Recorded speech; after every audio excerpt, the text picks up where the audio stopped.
राजा महेंद्र प्रताप एक बड़ा नाम है, त्याग का नाम है और देश की आज़ादी के लिए उन्होंने अपनी युवा अवस्था में, दुर्भाग्य की बात यह है कि उनके त्याग को, उनके बलिदान को इतिहास में वो स्थान नहीं मिला जो मिलना चाहिए था।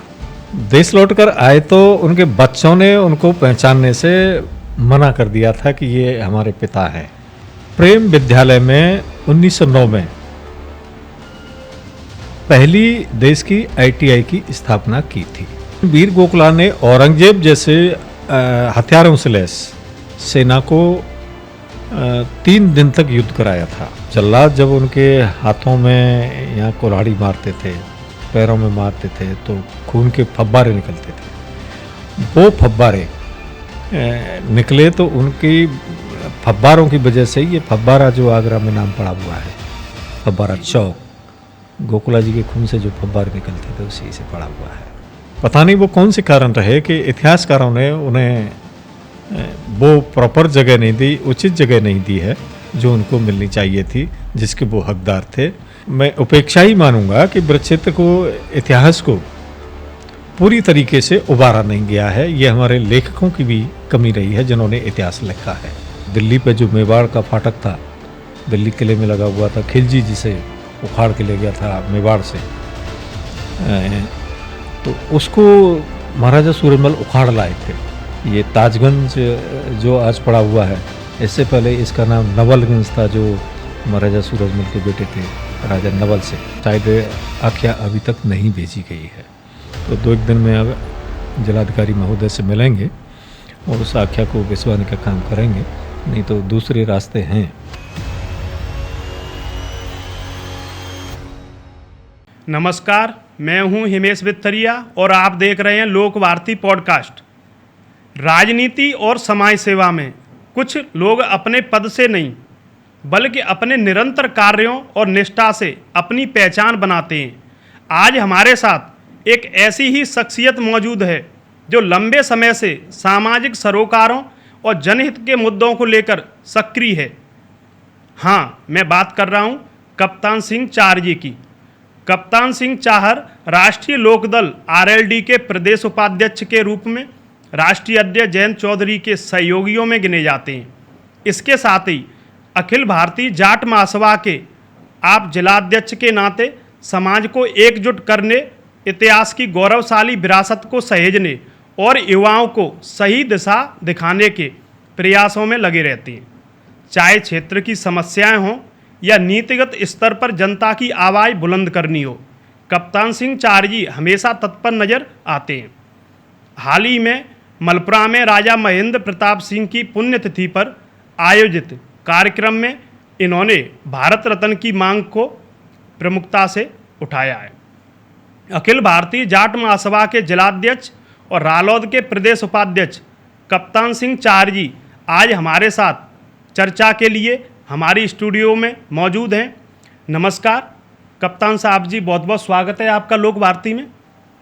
नमस्कार वित्तरिया जी, आपका बहुत बहुत आभार कि आपने मुझे अपने यहाँ पे चर्चा में आमंत्रित किया। चाहर जी, आपकी पार्टी राष्ट्रीय लोकदल आज सरकार का एक महत्वपूर्ण हिस्सा है। ऐसे में जाट इतिहास के नायकों को उनका उचित सम्मान और हक दिलाने के लिए आपने अब तक क्या प्रयास किए? देखिए, राष्ट्रीय लोकदल के साथ साथ मैं अखिल भारतीय जाट महासभा का जिलाध्यक्ष भी हूँ और 2020 में मुझे अखिल भारतीय जाट महासभा का आगरा का अध्यक्ष बनाया गया था। तब से लेके आज तक हम अनेक मुद्दों को लेकर, सामाजिक कुरीतियों को लेकर और समाज में जो आपस में थोड़ी दूरियां बढ़ी हैं उसको लेकर अनेक सम्मेलन, अनेक गोष्ठियां, अनेक नुक्कड़ मीटिंगें गांव-गांव जाके की हैं, बड़ी मीटिंगें भी की हैं। और हमारा प्रयास ये है कि समाज में भाईचारा हो, समाज में जो कुरीतियां व्याप्त हैं, नौजवान जो अपनी दिशा से भटक रहे हैं वो सही रास्ते पर चलें, शिक्षा की ओर ध्यान दें, भाईचारे की ओर ध्यान दें, अपना कैरियर बढ़ाएं, इस ओर हमारा ध्यान रहा है।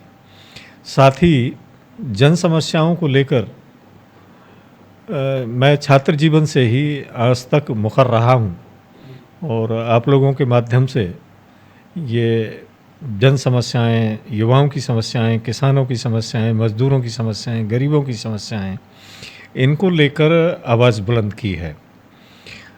छात्र जीवन से लेकर आज तक मुझे 42 बरस इस क्षेत्र में हो गए और मुझे संतुष्टि मिलती है कि मैं उन समस्याओं को आप लोगों के माध्यम से, समाचार पत्रों के माध्यम से, अधिकारियों के माध्यम से उठाता हूं, जिनसे सीधा जनता का लाभ होता है और जिनको आगे करने, मुखर करने में जनप्रतिनिधि भी हिचकिचाते हैं या उनकी ओर ध्यान नहीं देते हैं।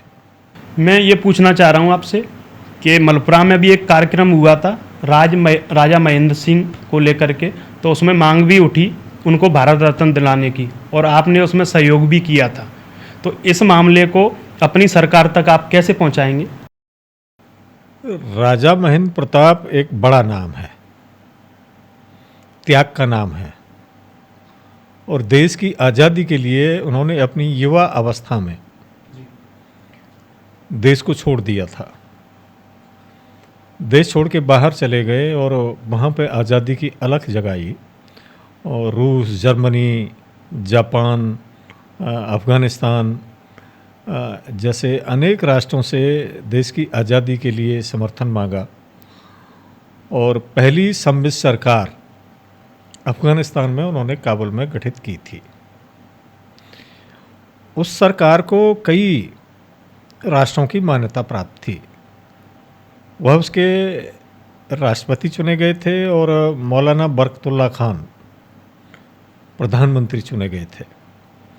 लेकिन दुर्भाग्य की बात यह है कि उनके त्याग को, उनके बलिदान को इतिहास में वो स्थान नहीं मिला जो मिलना चाहिए था।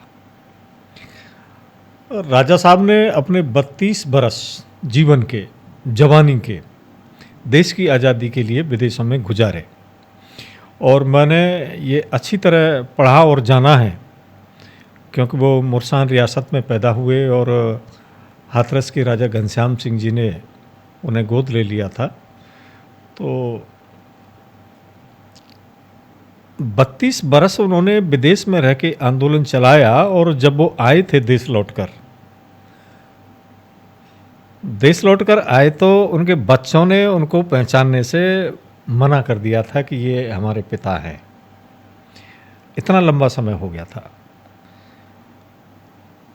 और वहाँ से आने के बाद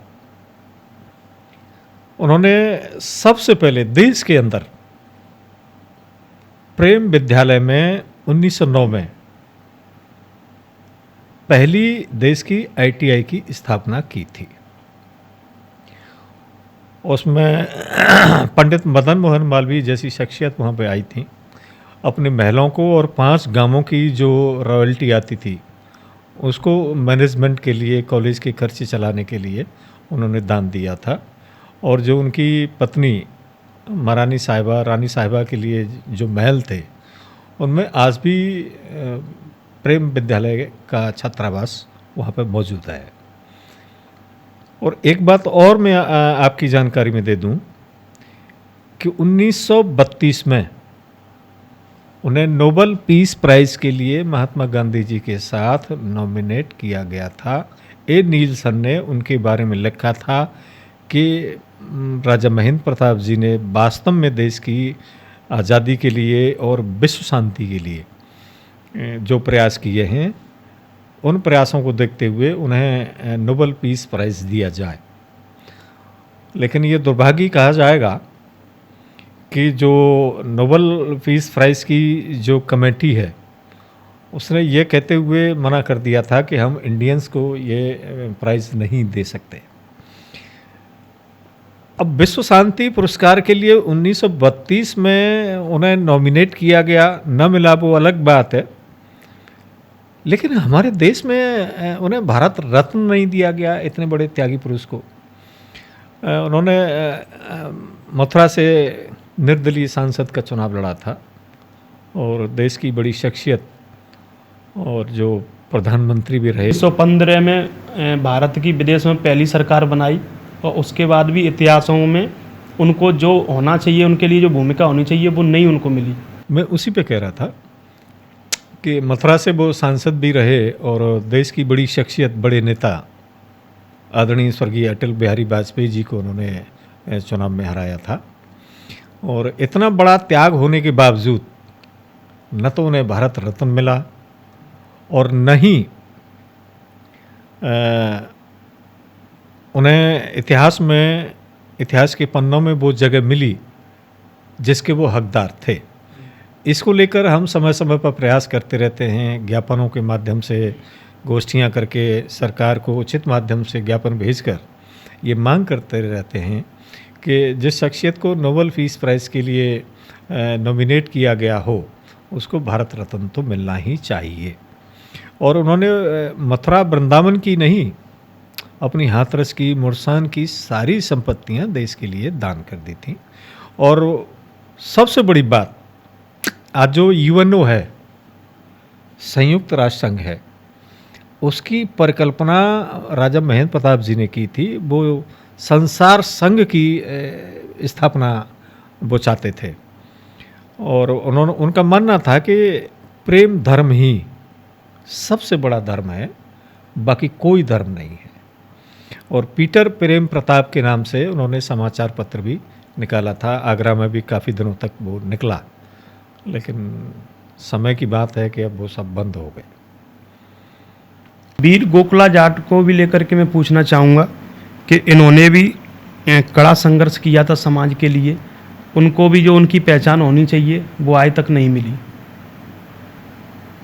देखिए, औरंगजेब जैसे आताताई के खिलाफ और जो सबसे क्रूर शासक था हिंदुस्तान का, उसके खिलाफ ब्रज क्षेत्र में विद्रोह करने वाले सबसे पहले वीर गोकुला जाट थे। जब शिवाजी महाराज नहीं रहे तो गुरु रामदास थे शिवाजी महाराज के गुरु, वह उत्तर भारत में आए, यहाँ ब्रज क्षेत्र में आए। तो शिवाजी महाराज के गुरु रामदास जी ने ये कहा था कि मुझे देश के अंदर अब किसी से उम्मीद नहीं दिखती है कि वो औरंगजेब जैसे क्रूअल आताताई का सामना कर सके। ये अगर विद्रोह करना, उसको जवाब देने की अगर कोई ताकत मैं देख रहा हूँ तो वीर गोकुला जाट में देख रहा हूँ। वीर गोकुला जाट जी को काफ़ी लंबे समय तक लोग जानते नहीं थे, जबकि 1670 में 71 में 1 जनवरी को उन्हें आगरा में कैद करके लाया गया था। गढ़ी तिलपत में 3-4 दिन तक औरंगजेब से युद्ध हुआ। जबकि आप ये जानते होंगे, इतिहास को अगर आप देखें कि हल्दी घाटी, प्लासी और ये पानीपत वगैरह जो भी युद्ध हुए हैं, ये 1-1, 2-2, 3-3 घंटे में समाप्त हो गए थे। लेकिन वीर गोकुला ने औरंगजेब जैसे हथियारों से लैस सेना को 3 दिन तक युद्ध कराया था और उनके तमाम जो फौजदार थे उनको मार डाला था। और लास्ट में आके जब वो थक गए थे तो उनका ही एक नई फौज आ गई थी, उसने उन्हें पर गिरफ्तार कर लिया था। गिरफ्तार करके उनके चाचा उदय सिंह के साथ यहाँ आगरा किले में लाया गया और आगरा किले में उनसे कहा गया था कि गोकुला जी, इस्लाम धर्म कबूल कर लीजिए। अगर आप इस्लाम धर्म कबूल नहीं करेंगे तो हम आपको मौत की सज़ा देंगे। उन्होंने तो वीर गोकुला ने कहा कि अगर आपके इस्लाम में अगर यही है, अत्याचार है, कत्लेआम है, तो मुझे ऐसा धर्म स्वीकार नहीं है। तो जो पुरानी कोतवाली है आगरा में, उस कोतवाली पे उन्हें अंग अंग उनके काटे गए थे। सुडौल शरीर था, बड़ा शरीर था, भारी शरीर था। तो जल्लाद जब उनके हाथों में यहाँ कुल्हाड़ी मारते थे, पैरों में मारते थे, तो खून के फव्वारे निकलते थे। वो फव्वारे निकले तो उनकी फव्वारों की वजह से ये फव्वारा जो आगरा में नाम पड़ा हुआ है, फव्वारा चौक, गोकुला जी के खून से जो फव्वारे निकलते थे उसी से पड़ा हुआ है।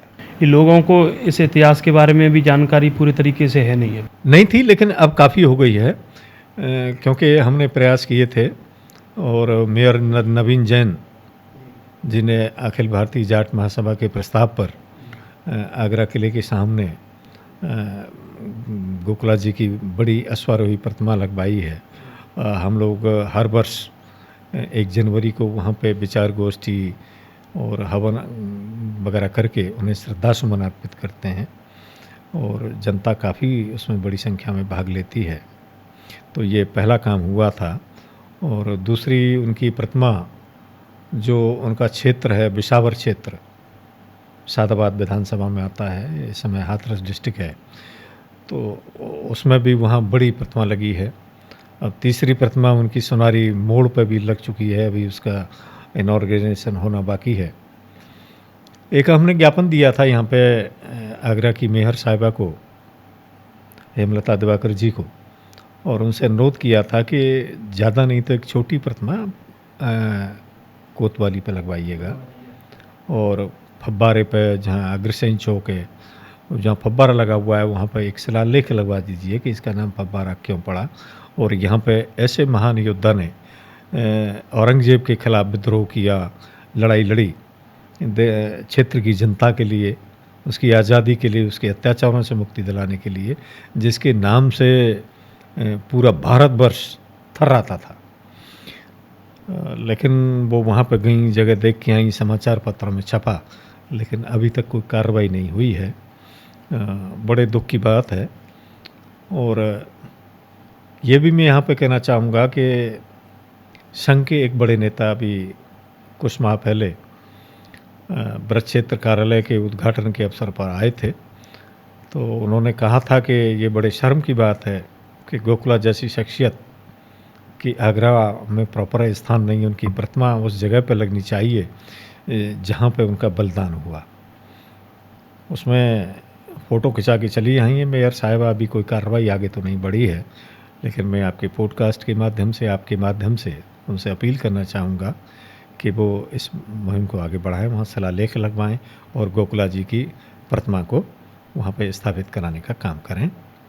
और हमारा प्रयास ये भी है कि सेंट्रल एजुकेशन में, स्टेट एजुकेशन में गोखला जी को और भी ब्रज क्षेत्र के जो महान योद्धा हैं, महाराजा सूरजमल हैं, ऐसी शख्सियत को इतिहास में स्थान दिया जाए। राजा महेंद्र प्रताप जी को इतिहास में, बुक्स में स्थान दिया जाए, जिससे आने वाली पीढ़ी और वर्तमान पीढ़ी ये जान सके कि देश जब हमारा गुलाम था, जिस पे बेहद अत्याचार होते थे, उनको आज़ाद कराने का काम, जनता की लड़ाई लड़ने का काम इन ब्रज के वीर योद्धाओं ने किया था। आप कर भी सकते हैं, क्योंकि सरकार में इस समय आपकी पार्टी की भी अहम भूमिका है, और उस पार्टी को देखते हुए, अहम भूमिका को देखते हुए आपकी जो कार्य योजना है आपने बताई, और जो जैसे सरकार की तरफ से क्या कार्य योजना रहेगी? मित्रिया जी, हमने अपने राष्ट्रीय अध्यक्ष और इस समय केंद्रीय शिक्षा राज्य मंत्री हैं जयंत चौधरी जी को रिटन में दिया है और उनसे अनुरोध किया है कि केंद्रीय पाठ्यक्रमों में जो ब्रज के वीर योद्धा हैं या जिन्होंने अच्छा काम देश की आज़ादी के लिए किया है या सामाजिक क्षेत्र में किया है, ऐसे लोगों को पाठ्यक्रमों में स्थान दिया जाए। उन्होंने हाँ तो किया है और प्रोसेस आगे बढ़ रहा है, ऐसा उन्होंने हमें आश्वस्त किया है। जी जी। बाकी आप काफ़ी प्रयास कर रहे हैं, काफ़ी समय से लगे हुए हैं, और मुझे लग रहा है कि आप अपने जो जितने भी महाराजा सूरजमल से लेकर के और चौधरी चरण सिंह जी तक जितने भी आपके जो महान नायक हुए हैं, इनको लेकर के अभी तक कोई इतिहास में जो जिनका जैसा नाम है उस तरीके से अभी इनको जो मिला नहीं है सम्मान।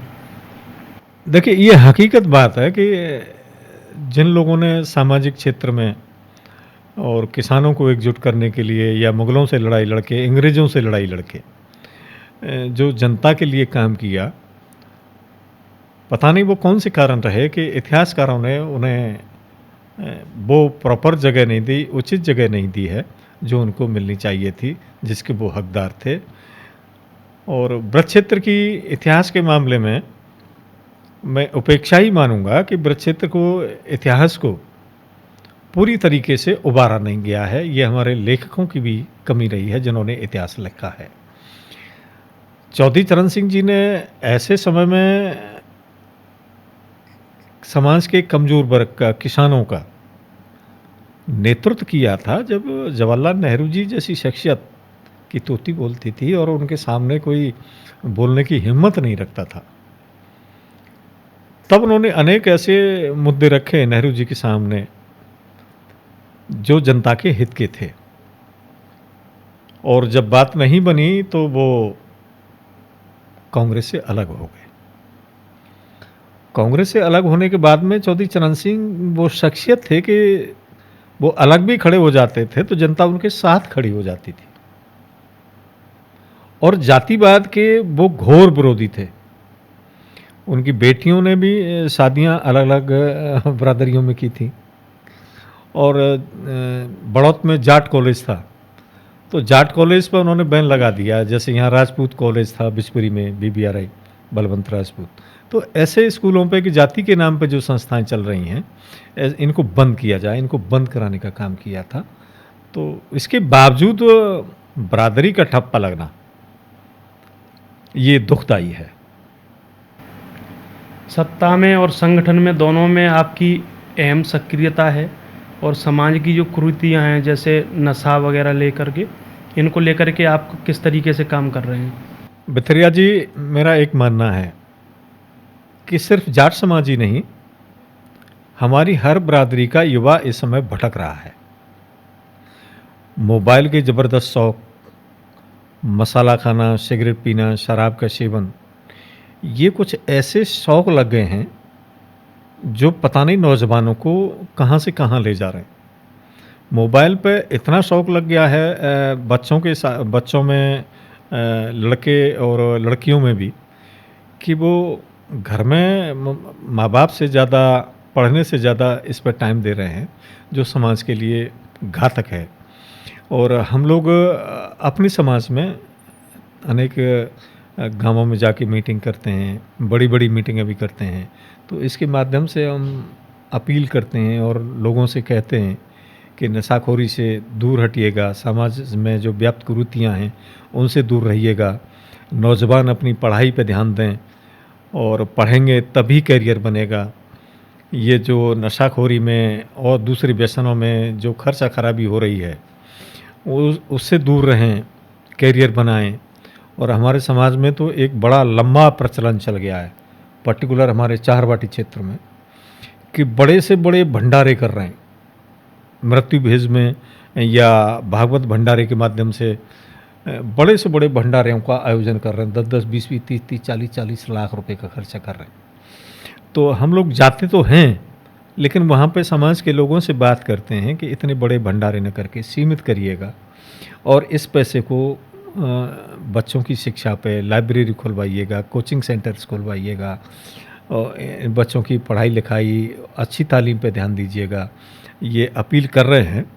इसका थोड़ा थोड़ा असर आने लगा है, लेकिन फिलहाल ये चरम पर है, जो किसी भी समाज के लिए, जाट समाज ही नहीं, किसी भी समाज के लिए नुकसानदायक है।